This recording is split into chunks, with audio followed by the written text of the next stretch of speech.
Cuka atau vinegar berasal dari bahasa Prancis vinaigre yang berarti anggur asam. Cuka juga memiliki nama lain yakni asam asetat atau asam cuka. Asam asetat merupakan senyawa kimia berupa asam organik yang dikenal sebagai pemberi rasa asam dalam masakan. Cuka sudah dipakai sebagai bumbu masak sejak 3000 tahun sebelum Masehi di Mesopotamia. Saat itu sekitar 40% dari total panen gandum digunakan untuk pembuatan cuka. Di Mesir, asam cuka dihasilkan dari fermentasi air rendaman gandum yang ditambahkan dengan mikroorganisme bakteri asam cuka atau Acetobacter. Aroma dan cita rasa khas asam cuka Mesir ini disukai oleh bangsa Yunani dan Romawi. Kedua bangsa tersebut pun akhirnya berusaha membuat cuka dari bahan yang berbeda, antara lain dari getah palem, biji gandum, hingga kurma. Nah, proses pembuatan cuka di Mesir ini diadopsi sebagai proses dasar pembuatan cuka modern yang dipakai hingga sekarang. Di Indonesia, cuka mungkin lebih banyak digunakan sebagai bahan campuran makanan. Namun, cuka disinyalir juga memiliki beragam manfaat bagi kesehatan. Cuka dapur mengandung berbagai kandungan yang kabarnya bisa menyembuhkan atau mencegah penyakit seperti batuk, flu, hingga hipertensi. Buat masak. Ya kalau setahu saya itu cuka itu biasanya dipakai buat tukang bakso, terus intinya itu buat makanan-makanan. Buat makan pempek. Oh, menurut saya itu tidak ada. Itu. Belum pernah.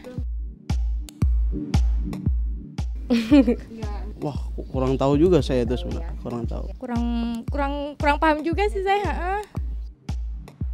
Cuka memang dianggap memiliki banyak manfaat untuk kesehatan selain fungsinya untuk menyedapkan masakan.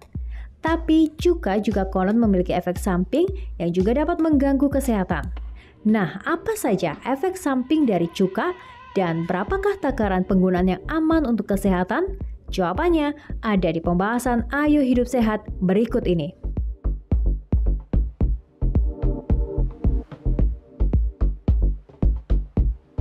Aduh dok, itu namanya cuka tuh aku suka banget yang asam-asam kayak gini nih. Pakai apa kalau bakso gitu kan pakai mie. Aduh, sedep-sedep banget gitu loh, asam-asam gimana gitu. Suka gak? Apa? Pempek. Pempek suka. Tapi nggak diminum gitu kan, Kak Bekti? Iya, kadang-kadang aku seruput gitu sih. Tapi ini sehat gak sih sebenarnya sih dok? Nah itu dia, langsung saja kita tanyakan. Ada Dokter Ida Gunawan, spesialis gizi klinis. Halo dokter. Siang, Selamat siang dok. Apa kabar dok? Baik, ini tadi ngapain makanin? Ini aku seneng banget di cuka nih, aku suka koleksi cuka di rumah.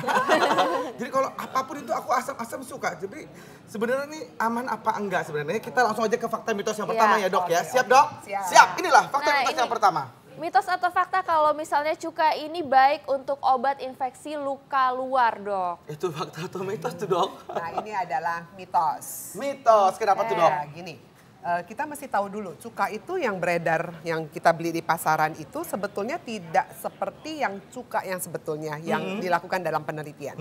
Jadi cuka yang asli itu, jadi cuka dibedakan dua sebetulnya. Cuka yang asli dan cuka yang sintetik.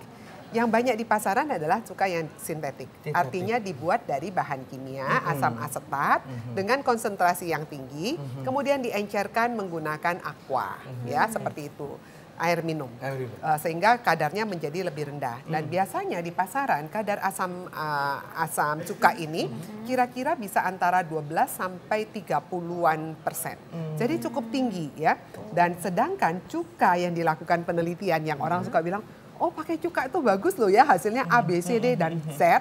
Nah itu adalah cuka yang didapat dari buah, sayur. Kayak cuka apel gitu? Seperti itu. Jadi fermentasi dari berbagai macam bahan-bahanan, sayur, buah-buahan, grain, ya. Baik, itu ya. jadi itu mitos ya dok ya? Iya, mitos. Ya baik, ini fakta mitos yang berikutnya dok, ini yang berada di masyarakat. Cuka itu dapat digunakan sebagai obat batuk dan pilek. Fakta atau mitos dok? Nah ini mitos lagi. Oke, kenapa tuh dok? Mitos banget. Gimana tuh dok? Ya. Dengan kalau misalnya dengan yang alami gitu mungkin, apakah bisa juga? Ya, gini. Jadi penelitian memang banyak dilakukan terhadap cuka-cuka yang berasal dari bahan alami Ya, bahan ya. alami. Namun penelitiannya sebatas pada sel kultur maupun pada tikus. Jadi bagus sekali buat batuk pilek yang disebabkan karena kuman-kuman. Nah. Jadi suruh minum padahal nggak ada korelasinya. Baik. Oke. Ini ada lagi nih dok, yang paling sering didengar di masyarakat nih dok. Katanya konsumsi cuka berlebihan ini tidak baik untuk kesehatan gigi. Fakta atau mitos? Ya, ini adalah fakta. Oh, duh. Nah. Pantesan gigi saya kayak keropos-keropos. Nah. Gigi saya keropos, dok. Iya. Senang banget makan ini. Nah, kok bisa ya? Pasti pertanyaannya kenapa ya dok? Kok bisa? Cuka yang beredar di pasaran yang tidak berasal dari cuka asli, yang fermentasi buah dan sayur, Ya. ternyata buatan ini kadar asamnya sangat tinggi. Kan Ya. tadi saya bilang kira-kira 12 sampai hampir bisa mendekati 40%. Nah, asam yang tinggi ini mempunyai sifat melarutkan mineral, salah satunya kalsium yang ada di gigi. Waduh. Ya, makanya kalau kita habis makan asam-asam, Anda rasanya apa sih?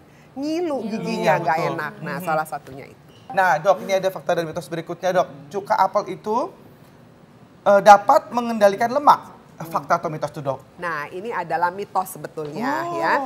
Faktanya dalam Mitos. penelitian tikus betul, tapi penelitian manusia belum ada bukti yang signifikan. Jadi yang betul-betul, oh kelihatan ya perbedaannya. Betul orang kalau minum cuka apel ternyata bisa langsing untuk obesitas karena melarutkan lemak. Nah, Ya. itu penelitiannya memang belum ada. Oh gitu. Ya. Nah ini sebenarnya cuka ini merusak lambung nggak sih, dok? Tapi jangan jawab dulu, dok. Kita Iya. mau lihat yang berikut ini. Kita akan sama-sama menyaksikan ragam-ragam cuka. Ya. Saya suka banget cuka, dok. Kita lihat yuk.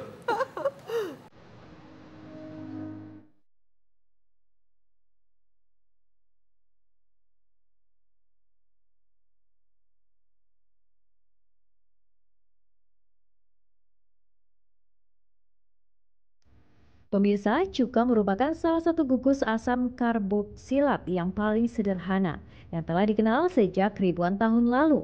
Selain sebagai pemberi rasa dan aroma pada masakan, cuka juga dapat digunakan sebagai bahan pengawet dan ternyata juga bisa digunakan untuk mengatasi berbagai gangguan kesehatan.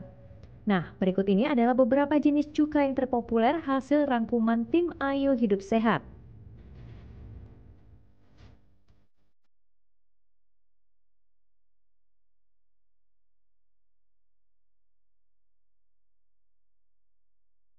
Pertama, ada cuka beras atau rice vinegar. Cuka jenis ini adalah hasil fermentasi dari beras yang sering digunakan pada masakan di Asia Timur seperti sushi. Berkat aromanya yang cukup tajam, cuka beras juga kerap dimanfaatkan untuk menghilangkan bau amis pada makanan.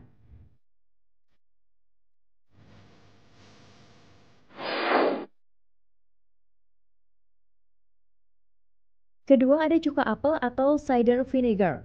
Selain sebagai penyedap rasa dan penambah rasa asam alami pada masakan, cuka jenis ini juga dapat dimanfaatkan untuk mengawetkan makanan seperti daging, sayur, dan acar.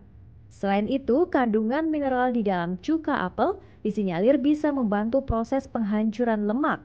Hal tersebut juga membuat cuka apel semakin populer di kalangan orang yang menderita obesitas.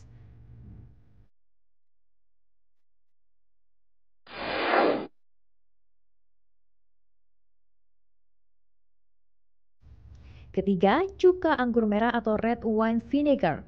Sesuai dengan namanya, bahan dasar pembuatan cuka ini adalah anggur merah. Kualitas cuka anggur merah ini juga bervariasi tergantung dari kualitas buah anggur yang dipakai dan lamanya pembuatan. Semakin lama proses pembuatannya, maka cuka yang dihasilkan akan semakin baik kualitasnya. Tingkat keasaman cuka jenis ini cenderung lebih rendah daripada cuka apel. Sama seperti jenis cuka lain, cuka anggur merah juga sangat cocok dipakai sebagai bahan penyedap untuk makanan seperti salad dan makanan yang berbahan dasar daging. Tapi, cuka anggur merah ini konon juga digunakan sebagai suplemen kesehatan oleh kebanyakan orang di benua Eropa, terutama untuk diet dan menunda efek penuaan.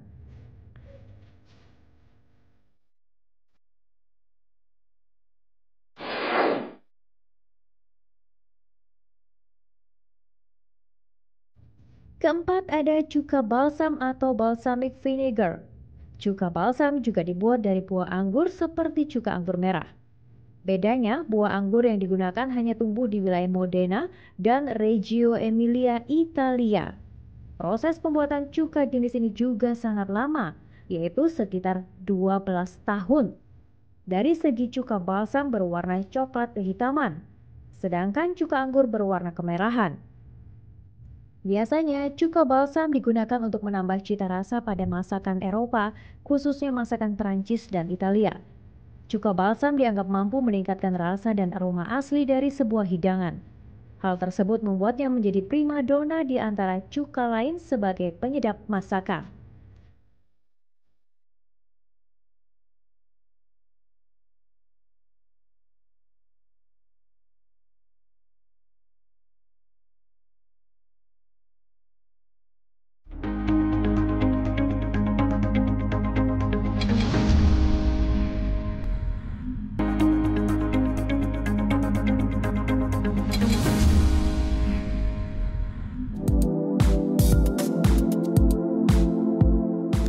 Pemirsa, salah satu makanan yang identik dengan asam cuka adalah empempe. Nah, Anda pasti salah satu penyuka empempe sama seperti saya nih, penasaran ya, apa benar sih kuah dari empempe itu atau biasa disebut dengan cuka empempe itu ada cuka benarannya di dalam atau memang menggunakan bahan-bahan lain, bahan-bahan alami yang juga terasa asam. Nah, di samping saya ini sudah ada seorang penjual empempe ya. Ini dengan Mas Nodi nih pemirsa yang akan menjabarkan kepada kita nih bahan-bahan apa saja yang ada di depan ini untuk membuat cuka empe-empe. Apa aja Mas Nodi, bisa dijelasin? Boleh. Ini pertama kita pakai bawang putih. Ada gula aren. Nah, kalau untuk cuka pempek sendiri itu sebenarnya hasil fermentasi dari gula atau gimana? Atau memang ditambahkan asam dari bahan alam? Ya, jadi kita pakai asam sendiri. Jadi nah, pakai ini fermentasi dia. Ini dia rahasia. Tadi pemirsa yang saya bilang ini pengganti cuka ya. Selanjutnya kita punya bahan apa ini? Ini udang rebon ya. Kemudian ada cabai rawit nih, saya lihat ya. Terus kemudian ada, nggak lupa ya, kalau masak nggak pakai garam, nggak enak rasanya. Oke, langsung kita mulai proses pertama. Oke, apa aja yang dimasukin? Pertama kita masukin gula. Oke, setelah gulanya dimasukin, apa lagi Mas?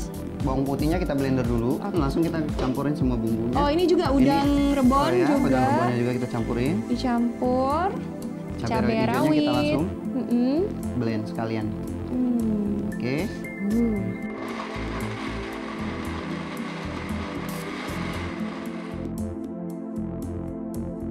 Ini kita tunggu berapa lama nih Mas? Ini paling sekitar 30 menit dia mendidih sampai gula ini cair, semua cair. Iya. Kalau udah, ini sekalian langsung kita masukin. Oh, asam kanisnya jangan lupa. Ya. Ini yang pemberi rasa asam betul. ya. Soalnya ini semakin lama asamnya akan semakin banyak keluarnya. Jadi asamnya semakin keluar. Oh gitu. Jadi semakin lama dimasukin, dia rasanya dimasak, asamnya akan semakin keluar. Akan semakin asam. Betul. Ya, udah mendidih, jadi udah matang. Kita tambahkan. Gulanya udah cair semua di dalam. Kita tambahkan gula, garam. 2 sendok makan. Oke, berarti ini sudah boleh dimatiin ya. Boleh. Kompornya udah diaduk-aduk. Kita matikan. Oke, kita matiin. Nah, ini bagian yang paling saya tunggu-tunggu. Kita plating. Saatnya mencicipi nih pemirsa, sudah jadi nih tadi kuah dari empempenya. Saya cobain dulu ya, coba kuahnya. Ini rasanya kayak gimana ya? Bisa juga ternyata bikin di rumah sendiri. Betul, ya, Mas ya. Jadi kalau mau bikin gampang sekali, nggak perlu waktu lama dan bahannya pun gampang dicari. Yang tadi Mas Nodi bilang ya, manis dan pedas dan juga asamnya itu semuanya pas sekali pemirsa, karena ini memang tidak pakai cuka ya. Betul. Jadi asam yang terasa ini dari kuah empempenya ini beda, jadi nggak terlalu menusuk di tenggorokan ketika kita makan, dan dia tidak meninggalkan bekas yang agak kurang enak ya di mulut ya. Nih kita cobain. Kalau orang Palembang makannya itu dicocol. Dicocol terus diirup.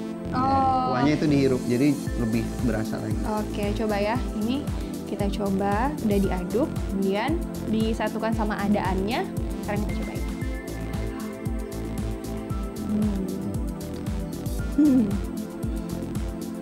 Kuahnya ini pemirsa, Anda bisa coba sendiri di rumah. Itu tadi caranya pembuatan cuka empempek dari Mas Nodi. Iya, kamu bikin ngiler deh. Iya, enak sekali tuh pempeknya. Enak banget kayaknya, dan apalagi ternyata kita lihat tadi pembuatan asamnya itu ya, atau bumbu cukanya dari pempek itu ternyata alami sepertinya Iya, dan ya. nggak pakai cuka, itu jadi diganti dengan asam alami. Nah, itu jadi berarti ada yang alami dan ada yang sintetis gitu. Iya, betul ya. Jadi cuka itu memang kan alami dan sintetis. Alami artinya bahan dasarnya adalah dari tumbuh-tumbuhan maupun buah-buahan ya. Kemudian kalau yang sintetis dibuat dari bahan kimia, kemudian diencerkan menggunakan air. Nah, itu dia nih. Ini lebih bahaya yang mana, Dok, kalau misalnya? Bahayanya biasanya berkaitan dengan kadar asamnya. Jadi makin tinggi kadar asamnya biasanya makin tidak aman. Tidak aman untuk apa, lambung? Untuk lambung, untuk gigi dan sebagainya ya. Jadi terlalu asam. Nah, biasanya itu didapat dari yang sintetis karena mereka membuat. Artinya dari konsentrasi tinggi diencerkan. Nah, dari yang sintetis kadarnya itu bisa sekitar belasan. Jadi antara 15 sampai 40%. Jadi tergantung mereka buatnya mau berapa persen. Nah, tapi kalau dari cuka alami, maka kadarnya itu biasa antara 2 sampai 6%. Jadi memang rendah, jauh dan alami. Dan jangan lupa bahwa produk alami ini juga selain mengandung asam asetat ya sebagai dasar dari cuka, dia juga banyak mengandung polifenol, antioksidan dan sebagainya. Kan dari bahan alami. Misalnya dari apel sendiri ada antioksidannya. Lalu kalau dari anggur pun ada antioksidannya. Dari beras sendiri punya keunggulan lainnya. Nah, ini untuk konsumsinya boleh diminum begini apa gimana, Dok? Ya, kalau dalam penelitian yang diberikan pada tikus, jadi mereka lakukan banyak penelitian, diberikan pada tikus dihitung per mililiter. Jadi dikasih 1 mili, 2 mili pada tikus. Artinya dikasih minum seperti itu. Tapi kalau buat kita, ada yang menggunakan sebagai minuman mereka karena tidak terlalu asam dan kadang-kadang ada yang wangi buahnya juga berasa ya. Biasa diberi 5 mili seperti itu. Dan paling sering ini memang digunakan. Kayaknya udah Kita pengen coba deh, Dok. Terus, Dok. Dan yang paling sering mereka gunakan sebagai campuran makanan. Misalnya dioles di atas roti, seperti itu. Nah, nih, Dok, ya. ini ada fakta dan mitos nih, Dok. Apa namanya, benar nggak nih cuka apel ini bisa mencegah diabetes? Ya, ini adalah mitos ya. Nanti kalau ditanya, tapi ya Dok, banyak sekali orang-orang bilang bagus hasilnya. Betul, mereka banyak melakukan penelitian pada tikus. Tapi penelitian pada manusia memang masih jarang sekali. Dan kalaupun ada, cuma studi epidemiologi. Jadi hanya data-data yang dikumpulkan lalu dianalisa seperti itu. Dan hasilnya juga banyak yang tidak signifikan. Baik, terima kasih banyak Dokter Terima Ida kasih, informasinya. terima kasih. Nah, berikut ini kita masih ada nih tayangan tentang fakta unik mengenai paru-paru manusia. Coba kita lihat tayangannya berikut ini.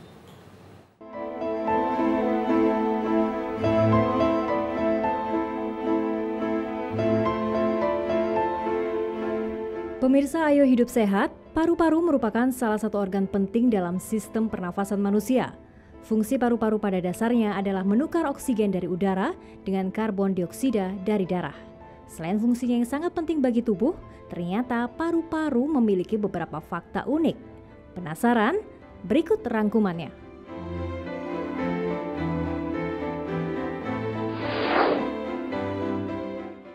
Fakta unik pertama, paru-paru merupakan lambang penting bagi masyarakat Mesir kuno. Masyarakat pada zaman Mesir kuno sangat mengagungkan paru-paru karena tanpa paru-paru manusia tidak akan dapat bertahan hidup. Saking pentingnya paru-paru bagi masyarakat Mesir kuno, mereka mengabadikan paru-paru dalam bentuk simbol-simbol kuno yang dikenal sebagai hieroglif. Sejak 3000 tahun sebelum Masehi, hieroglif berbentuk paru-paru dan tenggorokan sudah banyak terukir di makam hingga sarkofagus para Firaun. Lambang tersebut memiliki makna kesatuan karena paru-paru dan tenggorokan dianggap sebagai satu kesatuan yang harus bekerja sama demi kelangsungan hidup manusia.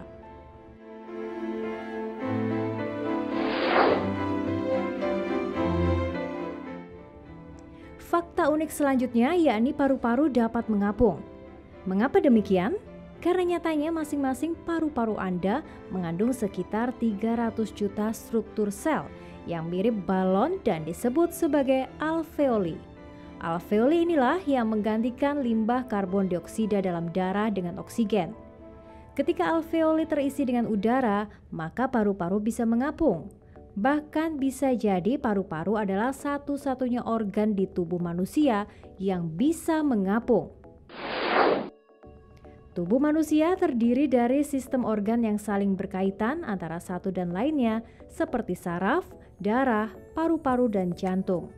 Siapa sangka dengan berat hanya 550 hingga 600 gram, ternyata paru-paru memiliki 300.000 pembuluh darah kapiler di dalamnya. Pembuluh darah terkecil di dalam tubuh ini berdiameter 5 hingga 10 mikrometer yang menghubungkan arteriola dan venula. Dengan adanya pembuluh darah kapiler ini, pertukaran air, oksigen, karbon dioksida, serta nutrien dapat berjalan lancar. Uniknya, jika kita merenggangkan seluruh pembuluh darah kapiler di paru-paru, panjangnya bisa mencapai 2.400 km loh pemirsa.